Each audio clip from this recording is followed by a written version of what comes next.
आरंभ में परमेश्वर ने आकाश और पृथ्वी की रचना की।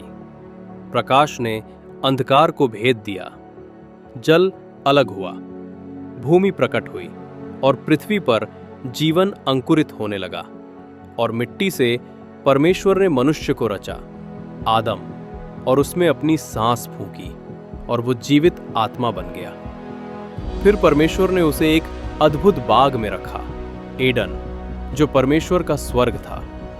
उस बाग के मध्य 2 वृक्ष थे, जीवन का वृक्ष और भले बुरे के ज्ञान का वृक्ष। और जब परमेश्वर ने देखा कि आदम अकेला है, तो उसने उस पर गहरी नींद डाली और उसकी पसली में से स्त्री को उत्पन्न किया, हव्वा, जो उसकी संगिनी, उसकी समान, उसका हृदय बनी। परंतु सर्प स्त्री के पास आया, चालाक और कपटी। उसने संदेह और इच्छा के शब्द फुसफुसाए। उसने कहा, तुम निश्चय ही नहीं मरोगी।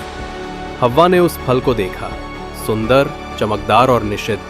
उसने उसे तोड़ा और खा लिया और अपने पति को भी दिया, और उसने भी खा लिया। तब उनकी आंखें खुल गईं और उन्होंने देखा कि वे नग्न हैं। भय और लज्जा में वे वृक्षों के बीच छिप गए, जबकि परमेश्वर की वाणी बाग में संध्या की ठंडी हवा में गूंज रही। और परमेश्वर ने पुकारा, आदम, तू कहाँ है? पर वे मौन रहे। वे कांप उठे और उसकी उपस्थिति से भाग गए।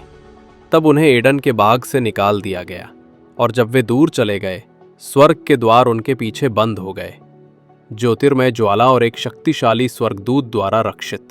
एडन का प्रकाश मध्यम पड़ गया, पर उद्धार का वचन बना रहा कि एक दिन मानव फिर से चलेगा अपने सृष्टिकर्ता की उपस्थिति में।